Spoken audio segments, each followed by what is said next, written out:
Desde el inicio de Sega, algo que caracterizaba a la empresa era su determinación por ser la más grande compañía de videojuegos.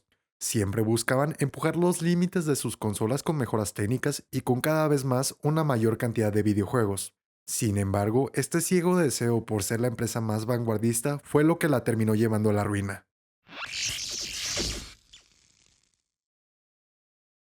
Nos situamos en el boom de la compañía, con la recién salida de su más grande consola y el punto más alto de la fama de su mascota. Hasta ese momento, su única competencia directa era Nintendo con su fontanero. Las disputas por quién dominaría el comercio de los videojuegos creaban la necesidad de reinventarse tanto en juegos como en desarrollos tecnológicos. De estos empezaba a sumarse el medio que sustituiría a los cartuchos de videojuegos por décadas.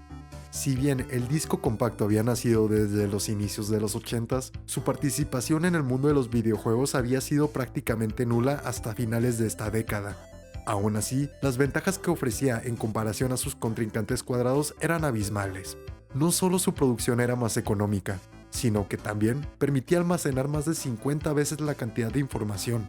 Con esta premisa tan interesante, era imposible que Sega se resistiese a la oportunidad de innovar una vez más en el mercado, por lo que en el año 1991 anunció el lanzamiento del periférico llamado Sega CD.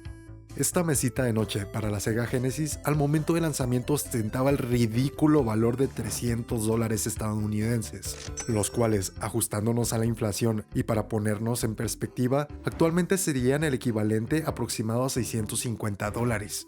Este ridículo precio no solo es indignante ahora, sino también en ese entonces, sobre todo si lo comparamos con el precio de la consola sin la cual no podía funcionar.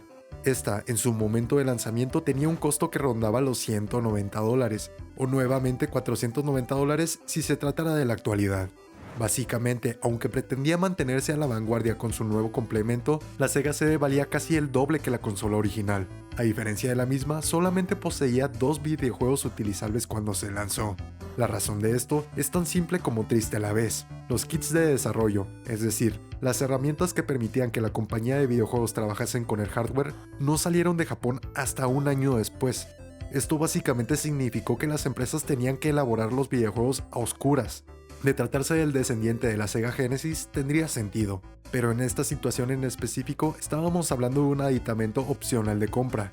El nicho de mercado era sumamente pequeño y aparte estaba entorpecido por el círculo vicioso que consistía en la falta de compra de los usuarios, esto debido a la falta de desarrollo de juegos, y esto a su vez debido a una falta de apoyo al proyecto por parte de la comunidad. Por así decirlo, todos los aspectos positivos de los CDs se veían automáticamente bloqueados por las circunstancias de ese momento. Los juegos seguían limitados a una gama baja de colores y a una mala definición por la consola base a la que tenía que ser conectado el periférico. Por otra parte, el beneficio económico que presentaba la producción más barata se encontraba ausente para los jugadores, pues incluso en su inicio el costo de los juegos en CD era superior a los juegos presentados en cartuchos. Aún así, con la muerte mercantil tocando la puerta, Sega no tiraba la toalla con sus ganas de sobresalir por los apartados incorrectos. En su mente todavía faltaba tiempo para lanzar su próxima consola. En 1994, la compañía anunció el lanzamiento de su segundo periférico para la Genesis. La Sega 32X era un aditamento que de forma similar a la Sega CD funcionaba mediante la inserción de un complemento en la ranura de cartucho de la consola, y así, como su nombre lo indica, aumentaba su potencia gráfica original de 16 a 32 bits. Si bien este complemento de igual forma presumía de un coste bastante alto, el valor de $160 al momento del lanzamiento, o por tercera vez aproximadamente $330 actualmente, lo volvían una opción mucho más viable.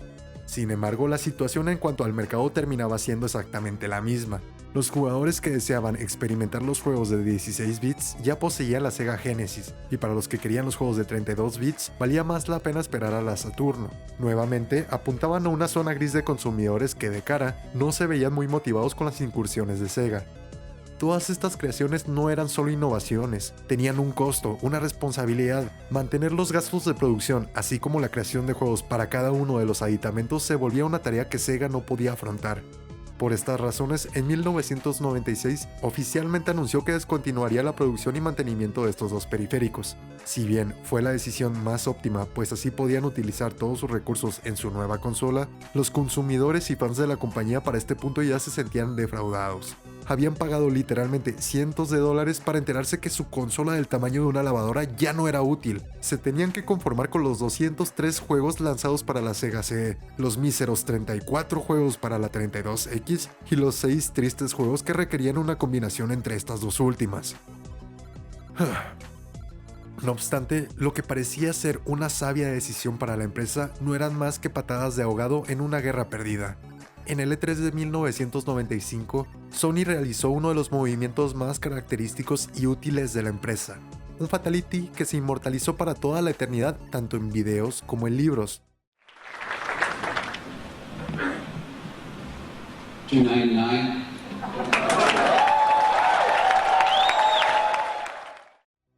La PlayStation de Sony ofrecía un catálogo mayor de videojuegos que su contraparte a un mucho menor precio. Esto debido a que Sony, a diferencia de sus competidores, era una empresa dedicada a la producción de hardware. Las partes como el CD-ROM o procesadores eran producidos de forma interna por la misma compañía, a diferencia de Nintendo o Sega que se veían obligados a comprarlos a terceros como Hitachi o Yamaha. Esto, inherentemente, causaba que el precio de las consolas bajara muchísimo, permitiendo que su costo de producción fuera similar al de venta. Sega, en cambio, no contaba con la misma suerte. Aún con un precio por consola mayor, en cada venta perdía cerca de $100 estadounidenses. Esto sin mencionar el desastre que fue su campaña de lanzamiento. Poseídos por el miedo, los directivos de Sega intentaron sacar ventaja ofreciendo su consola una semana antes de su salida prevista. Sin embargo, una vez más, esto causaría un daño irreparable. Para lograr este adelanto en el tiempo, la compañía escogió únicamente a 4 empresas de juguetes dentro de las decenas que realmente habían para que vendieran su consola. Esta acción fue demostrar un favoritismo que inevitablemente dañó la reputación de la compañía ahora también entre las distribuidoras, pues por ejemplo KB Toys directamente se rehusó a venderla a Saturno de ese momento en adelante. Por su parte, las empresas seleccionadas también recibieron su propio set de inconvenientes. El abasto de inventario era muy limitado por el tardado tiempo de importación y de entrega. Y me imagino, algunos de ustedes que son lo suficientemente observadores se preguntarán por qué menciono un tiempo de importación. Y la respuesta es sencilla. Sega, en su carácter autárquico, no producía ninguna consola en los Estados Unidos sin importar que allí fuese de donde primordialmente se realizaban sus ventas más grandes, sino que importaba todo su stock directamente de Japón. Uno pensaría que con esto sería suficiente, uno asumiría que Sega aprendería su lección y comenzaría a limitar sus desarrollos innecesarios. Una persona con 3 dedos de frente probablemente apostaría a que Sega asumió sus pérdidas y empezó a darle prioridad a los videojuegos que tenían en las consolas que ya habían sacado, y como era obvio, Sega hizo todo lo contrario. Más terca que mujer golpeada en una relación abusiva, la empresa decidió darle una oportunidad más a la idea de crear consolas con la esperanza de que esta vez cambiase. Con la llegada de la Nintendo 64 al mercado, en el E3 de 1997, Sega anunció el último clavo en su ataúd: la Sega Dreamcast. De forma casi tan cómica como deprimente, antes de siquiera ser un proyecto concretado, el nuevo presidente de Sega, Soichiro Irimajiri, contrató a Tatsuo Yamamoto, un ingeniero de la IBM, para que este desarrollase la Dreamcast. Al mismo tiempo, Hideki Sato, el director principal de diseño pero de Japón, también estaba en camino de realizar tratos para desarrollar la próxima consola. Las razones por las que habían 2 personas haciendo exactamente el mismo trabajo, pero en distintas regiones del mundo, varía según la fuente. Algunos dicen que fue el propio Tatsuo quien los contrató a los dos, mientras otros señalan que el equipo de Sato se veía renuente a delegar sus responsabilidades en el desarrollo del hardware. Sea como fuese, esto básicamente creó una enésima rivalidad entre 2 regiones de Sega que detonaría en 2 consolas compuestas por componentes completamente distintos dentro de una misma compañía. Por el lado de Estados Unidos se optó por un procesador gráfico llamado Voodoo 2 por 3D FX, que se integraría en la consola con un nombre proyecto de cinta negra, mientras que el equipo japonés se decantaría por el Power VR2 por NEC con el nombre código de Dural. Sin embargo, 3D FX, quizás por un entusiasmo excesivo por haber hecho un contrato con una de las compañías más grandes de videojuegos, cometió el error de divulgar públicamente el trato que realizó con Sega. Supuestamente por esta falta de confidencialidad, la compañía creadora de fracasos de consolas rompió el acuerdo que habían hecho para así continuar con el trabajo planeado por NEC, no sin antes llevarse una muy bella demanda por parte de 3D FX a razón de su incumplimiento de contrato. Presenciando este desastre organizacional, a las empresas les llegaba todavía una razón más para cuestionar la sanidad mental de los directivos de Sega. Entre estas corporaciones se encontraba Electronic Arts, quien a pesar de haber sido una colaboradora leal por años, se encontraba renuente a desarrollar juegos en el procesador y chip gráfico de la empresa ENEC. Si Sega hubiese escogido al competidor directo de la 3DFX en ese entonces, todo habría estado bien, pero escogieron a alguien de quien nunca habíamos oído hablar. Prácticamente escogieron al amigo de un country club japonés. Esto le costó a Sega prácticamente todo su repertorio de juegos de deportes, así como uno de sus más grandes aliados en la guerra de consolas. Con muy pocas entregas que pudieran sopesar esta falta de juegos, Sega no tenía opciones que le permitieran mantener su estrategia de mercado, y por esta razón, en marzo del 2001, la compañía finalmente declaró su nueva estrategia, que consistiría en alejarse de la producción de consolas para siempre. Y con esto termina el video. Cuéntame, ¿tú qué opinas? ¿Crees que Sega debería haberse mantenido en el mercado de las consolas? Déjame saber tu opinión en la caja de comentarios. Nos vemos en mi próximo video. Hasta luego.